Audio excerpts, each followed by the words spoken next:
Hello, everyone. Welcome to Money Minutes. This is Zak Gardezy. I'm the founder of Wealthstone, a private wealth management firm based out of Scottsdale, Arizona.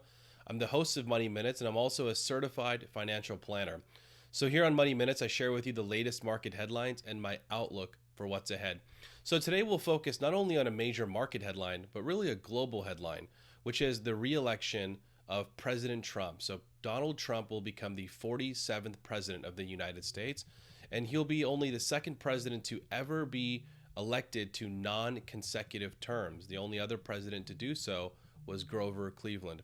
Now, for a lot of investors, you're probably wondering, well, what does Donald Trump's reelection mean for my portfolio? What does it mean for taxes and for estate planning? And what should I do as an investor? Should I make any changes? What should I be aware of?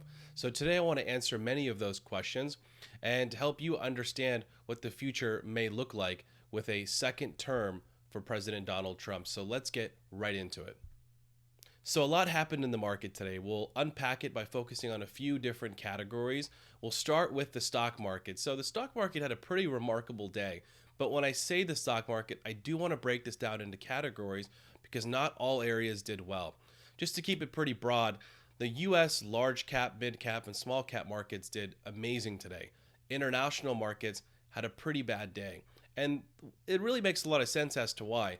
Under a Trump administration, the small and mid caps, which are companies that are on the smaller side, right, as the name implies, they tend to do more of their business domestically. And in that type of a administration, a Trump more isolationist, more tariff heavy administration, small and mid caps are assumed to do pretty well. Now, the large caps still rallied and had a strong day, which implies that investors are still enthusiastic about what's to come in the large cap space. I will note that in the first Trump administration, large caps outperformed small and mid. So there is this assumption that small and mids are going to do really well. I do believe that there is some merit behind it, but I don't want to throw out the idea of large caps, really. Should you have some small and mids in the portfolio? Yes, I think so. But should you just run away from the large cap strategy that's worked so well over the last decade? Definitely not. I still like large cap investments. Now, on the international side, that's where we see some immediate concerns. So, on the international markets, again, kind of for the same reasons as I just mentioned, an isolationist economic agenda versus a more globalized one, that's why international stocks got hurt. It's because the shift or the reality set in of, okay, there is a potential that under Trump's economic agenda, every country basically would get hit with tariffs, maybe 10 to 20%. That's not good for the international markets. And the Chinese markets, or the China in general, would potentially get hit with a 60% tariff. And so that's part of that settling in of the stock market of, okay, what areas are going to do well? Capital shifts into those parts of the market, and they tend to do pretty well after a day like the election. Now, shifting gears and focusing on bonds for a second, what happened in the bond market? So we saw treasury yields rise. And remember, when rates go up, your bond investments typically get hurt. They go down in value. And the opposite's true. When rates go down, your bonds typically increase in value. It's a vice versa, it's an opposite effect. Now, why did treasury yields go up? There's a couple reasons. One is supply and demand, right? Investors think, man, based on the outcome of this election and all of the things that are to come with economic policies and more accommodative tax policies, and let's not forget, the Fed's most likely going to cut rates on the 7th. Maybe by the time you're watching this video, the Fed has already cut interest rates. So there's a lot of optimism behind the stock market now. So in the treasury market, treasuries, or you see people start to flow out, investors sell their treasuries and move in to the stock market. They're ready to take on more risk. When that happens, there's a whole supply and demand aspect that takes place. There's going to be an increase of supply in treasuries because people are selling their treasuries. And so the treasury market needs to pay higher and higher interest rates to get that demand to really settle down. And so that's why you see treasury yields go up just purely based on supply and demand. The other aspect of this is inflationary. The Trump economic agenda does pose some inflationary risk. And so you see treasury yields react to that as well. Higher interest rates tend to signal inflation. And so you kind of saw two things happening there in the treasury markets, which is why maybe your treasury or your bond investments didn't have as great of a day, or really, quite frankly, to put it straight, is that they performed poorly today for many investors. And so now my view on the bond market really hasn't changed at all. I think this was a bit of a knee-jerk reaction because, number one, we don't really know what's going to happen exactly with Trump's economic agenda. He's talked about what he wants to do, but until he actually puts those things into motion, it could have been just a bit of a knee-jerk reaction. I think the idea of putting tariffs on every single country or a 60% tariff on China, which we'll talk about later, that's more of a strategic move, a negotiation tactic, if anything, than maybe something that he'll actually put in or implement. So it's possible, but again, it could have been a knee-jerk reaction on the Treasury side.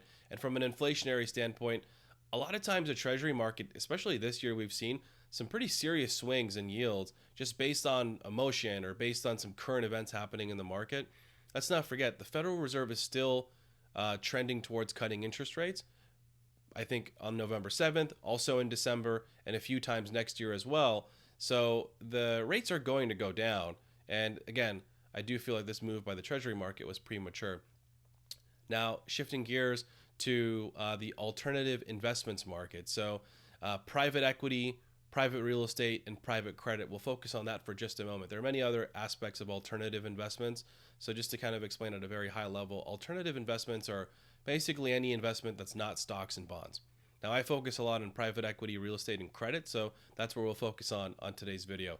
So in the private equity markets, they're going to have a great backdrop under a Trump administration, mainly because private equity companies or some of the smaller private companies out there, they react very well to more domestic-driven policies.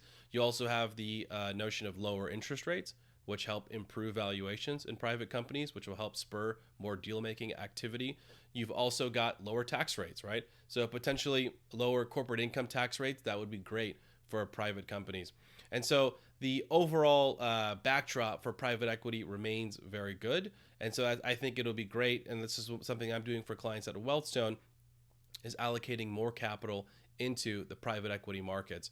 Now, shifting on to the private real estate market. So private real estate, or just real estate in general, I do believe also has a positive backdrop under a Trump administration, mainly because of the lower tax rates and what that does for investors in real estate. For example, just overall beneficial tax policies. There was a chance under a Harris administration that 1031 exchanges could go away. There's also the potential under a Trump administration that the qualified opportunity zones come back, right? Because the Tax Cuts and Jobs Act of 2017 is going to expire. Now, it expires at the end of next year, so on December 31st. And with the president having not only, of course, obviously the control of the executive branch, but the legislative branch, so the House of Representatives and the Senate, under Republican control as well, it's going to be, I think, pretty simple for the president to pass his tax policy. And so that could entail a resurgence in opportunity zone investments.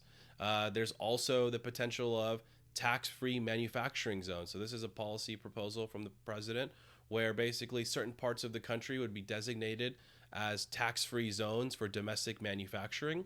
Companies can build and develop there and generate income there tax-free. Just imagine what that could do for local communities, right? Communities that may not have as much investment today. All of a sudden, all these companies, whether it's existing or new companies that are domestic based, start propping up manufacturing zones, which they're incentivized to do so, as I mentioned, because of tax incentives. And then that could boost economic activity in certain communities, increase real estate values. And so you see that as a positive impact to real estate. And then from the Federal Reserve side of things, again, lower interest rates. We're going to see lower interest rates, and under a Trump economic agenda, there is no clear first-time homebuyer credit or anything that's going to really increase either the demand from first-time homebuyers or anything to increase supply. So I think what you're going to see is sort of the status quo of lower interest rates, generally boosting demand across the board in real estate, but there's nothing from the Trump administration, at least, to address the supply side issue. And so when you have higher demand and supply remains at these low levels, I believe what you're going to see is higher real estate prices. And so very optimistic on the real estate market, and so continuing to allocate capital there as well. And from an inflationary standpoint, real estate is a pretty good hedge for inflation. So let's say the negative aspects of what the Treasury market's calling for, which is a bit of higher inflation, let's say that's true. Well, then that should be a good thing for real estate investments. Now, moving on to private credit. So, in the private credit markets, you've got basically loans in a lot of cases that are floating rate loans. And so the big concern there is, well, we're going to have rate cuts from the Federal Reserve, and so this should lead to lower yields in your private credit investments. Now, here's the thing. When, let's just say, the Trump tax policies do pass and income tax rates go down, and you also have corporate tax rates going down and many other aspects of the tax code that are going to be economically stimulating, the Federal Reserve might look at that and go, we may not need to cut taxes this month or next month, or maybe we can space things out a little bit further just because we're getting some stimulus in the economy from the fiscal policy side. So remember, monetary policy is what the Federal Reserve controls. Fiscal policy is what the federal government controls, more on the Treasury side and more on the legislative and executive branch side. So when you have stimulus on either side, they do obviously stimulate the economy. So the Federal Reserve's main goal here is to just stimulate this economy that they slowed down as they raised interest rates from 2022 and on. They slowed down the economy. Now they want to stimulate it to prevent a recession. Well, if the tax agenda and the economic agenda of the president is economically stimulating, maybe the Federal Reserve doesn't need to lower interest rates as much or as frequently. So this could be a very good thing for the private credit markets, because private credit investments, as I mentioned, the big concern is, well, your yields are going to drop, and so get out of private credit. Well, if those yields remain high because the Fed spaces out their rate cuts a bit more broadly, then that's great for private credit investments. I remain optimistic in the private credit space. I also think the stronger economic backdrop is a good thing for private credit as well. So that sort of explains my views on the alternative investments markets. I do want to focus just a little bit of time on artificial intelligence as well. So in the artificial intelligence world, the concern was, who would be better for artificial intelligence? Because that's really what's been driving the markets over the last couple of years is AI and technology. Now, we did hear from President Trump during the campaign that one of his writers, just a quick anecdote, used artificial intelligence to write one of his speeches. He liked it so much, he went on to actually use that speech. He never disclosed which rally it was, but he's a fan of artificial intelligence. But he has talked about the risks that it poses, especially from a national security perspective. And so he is a fan and really promoting putting guardrails in place against artificial intelligence, but to be number one in that space. And so I think he recognizes that artificial intelligence is really turning into a modern day space race between us and China and others. And so the United States needs to remain number one in artificial intelligence. So I actually think whether it was Harris or President Trump, winning this election, they were both going to be very good for artificial intelligence. And so I have no concerns there in that part of the market. The one area I would say, it's not necessarily about artificial intelligence, but more about trade relations that I think could be a huge risk to just technology stocks in general, is U.S.-China relations. So a 60% tariff on China, most likely the Chinese would retaliate with their own tariffs. And who knows where this thing could escalate. Taiwan, of course, is that risk that everyone's talked about for years. Would China invade Taiwan? And we still haven't boosted domestic chip manufacturing enough, because remember, technology, artificial intelligence, it all relies on computer chips. And most of the world's computer chips are made in Taiwan. And so China does have this power, basically, of, hey, look, if they take over Taiwan and now they control much of the world's chip supply, that could be a huge risk to the United States and really much of the world. And so that risk remains. However, my belief is, before things escalate to that point, I think the initial approach will be to try and figure something out and negotiate an economic deal that works well for both sides before going into more of this economic warfare that we saw the last time around under a Trump administration. So I do remain optimistic on artificial intelligence, but I will be paying very close attention to U.S.-China relations. Okay, so what's going to happen with the policies, right? There were so many policies proposed by President Trump. We'll talk about what those policies were. Of course, we can't cover all of the policies. We'll talk about just a handful of them that I think affect many of the people either watching this video or just generally many of the people in the country. And I'll talk about what's the outcome of this election, and how does this affect these policies getting passed? So I'll just give you a quick backdrop of the outcome of the election. Now, obviously, the president, Donald Trump, won the election, so he's a Republican. The other area of the election that was extremely important for people to pay attention to was the congressional races. So the legislative branch. This is where laws are drafted, created, passed before they get to the president's desk where he ultimately signs them. Now, in the legislative branch, you've got the Senate and the House of Representatives. So the Senate races, many of those have basically been decided, and it is clear that the Republicans have control of the United States Senate. And they actually have a pretty strong control with 52 members now on the Republican side.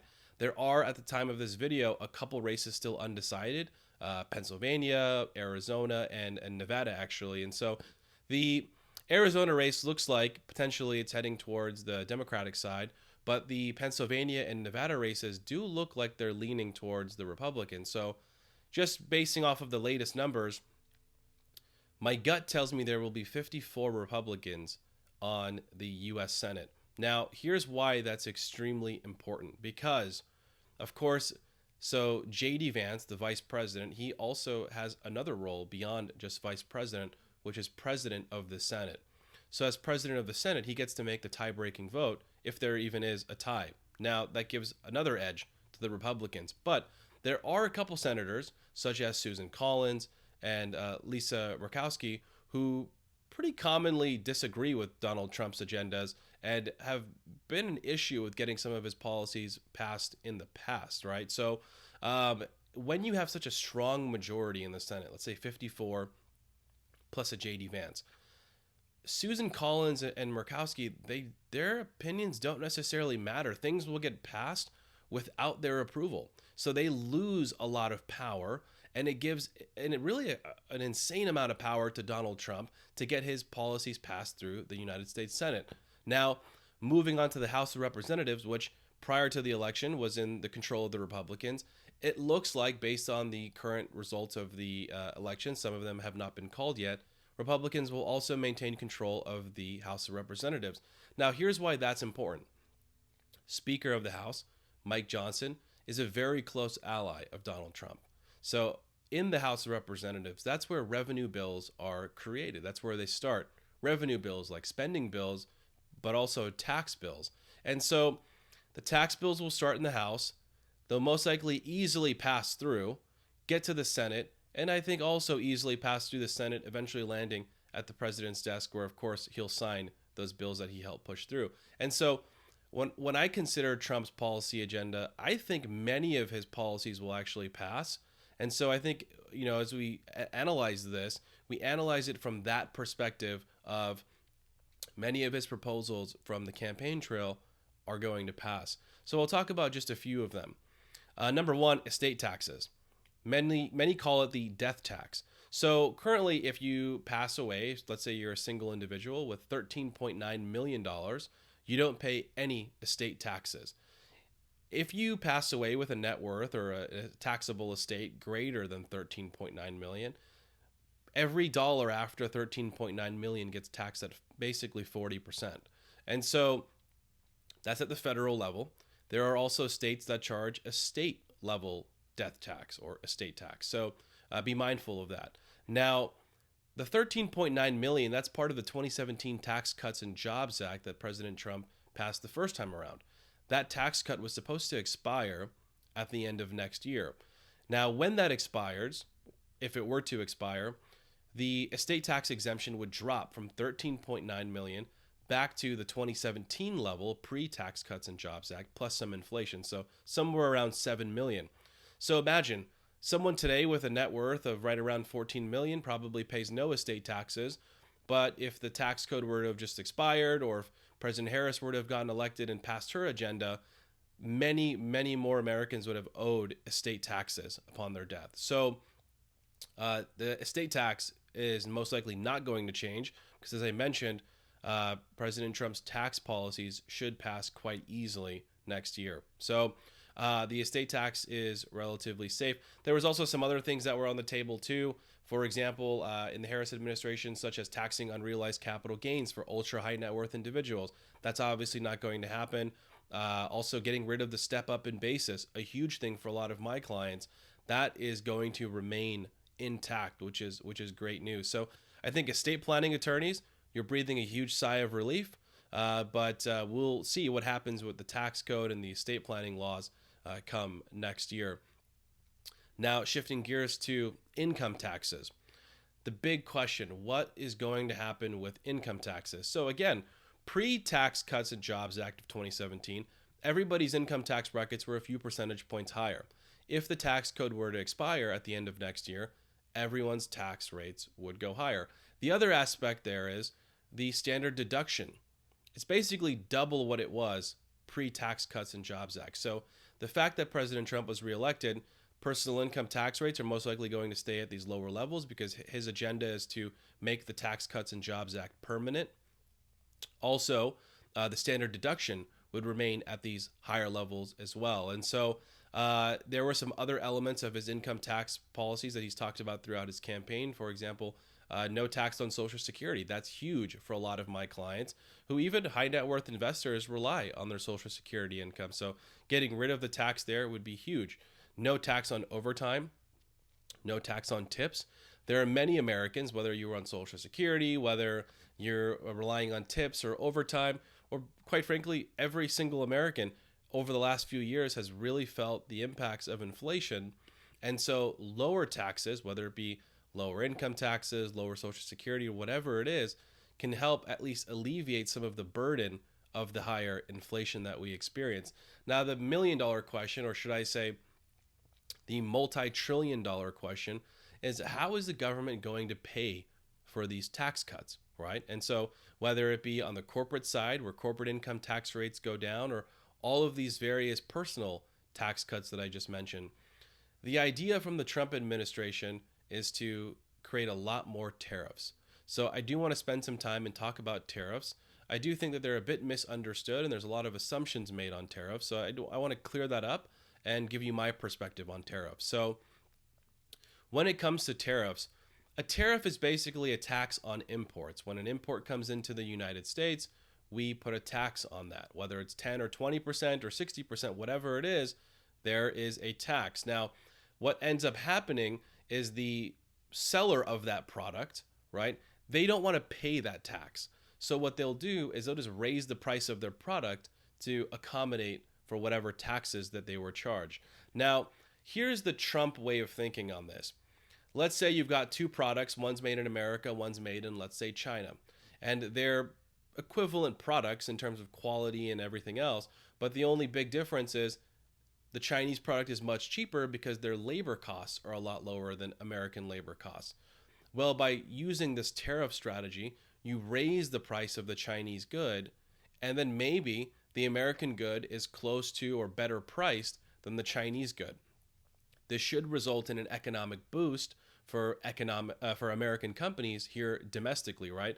Now, the negative aspect for the consumer is higher inflation, because if the Chinese goods are going up in value, and that's what we all really rely on, then everything is going to get more expensive. Now, everything is a bit of an exaggeration, but that's really how economists view it. Now, the other side of that coin is, well, if there are tax cuts in other areas, then that should help, again, alleviate some of the impacts of inflation. You've also got potential for more domestic energy usage, right? Like oil, bringing down the price of gas.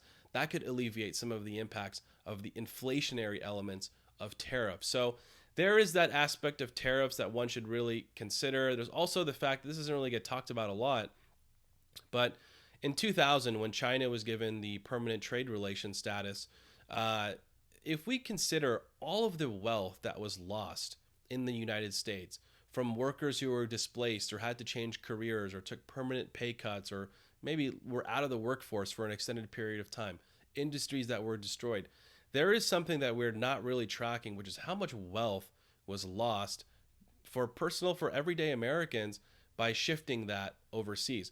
Corporations still did very well. Corporations benefited from shifting labor overseas because they had lower labor costs. So corporations made their money The Chinese economy made their money, but the American worker definitely was left out of that. So, could the tariff strategy help boost and empower and help with wealth accumulation for the American worker over the next 5, 10, 15 years? Maybe thinking much more long term after the immediate inflationary aspects subside? I think so. It makes a lot of sense in that respect. So, that's one perspective I have on tariffs. The other is mainly about the use of tariffs. So tariffs are just like everything else that the U.S. government has at their disposal, like, for example, sanctions. It is a form of economic, I consider it an economic weapon. Now, as an economic weapon, the president could use it for negotiations. I mean, just think about putting a tariff on every single country. There are many countries who are going to look for ways to avoid those tariffs. What could we do for the United States to eliminate or reduce or remove whatever those tariffs? And so it creates a bargaining chip that wasn't there before. And that's an element, whether it's a national security element and what benefits that has, or if it's more of just a bargaining trade element. Economists are starting to warm up to that, thinking, maybe it's more of a bargaining chip or a threat, and we might not see such vast tariffs from the president. So there is that perspective one should consider, is what benefits could the United States get by at least threatening a tariff and getting something from the other country. Now, the major risk is that our tariffs lead to retaliation and other tariffs from other countries. Trade wars happen like the one we saw during Trump's first administration. And then, trade wars and economic wars could eventually become kinetic wars. And so there is a huge risk whenever you do any sort of economic warfare.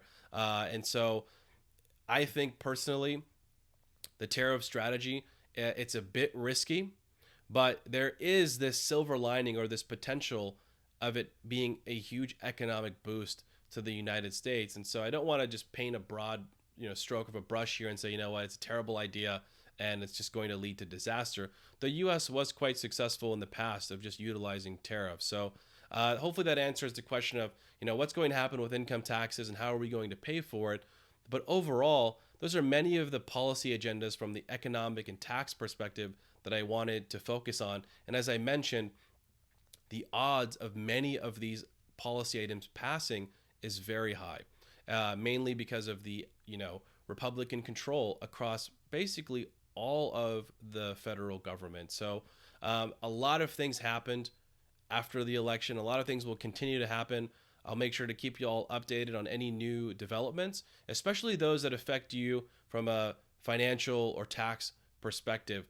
There are many other issues on the table. There are many other things that could change in the United States, but I'm a financial advisor. So my focus is purely on the economics and on the taxes and how it affects you and your personal wealth. So hopefully this video you found to be helpful. But as always, if you have any questions, please don't hesitate to reach out. Thank you very much.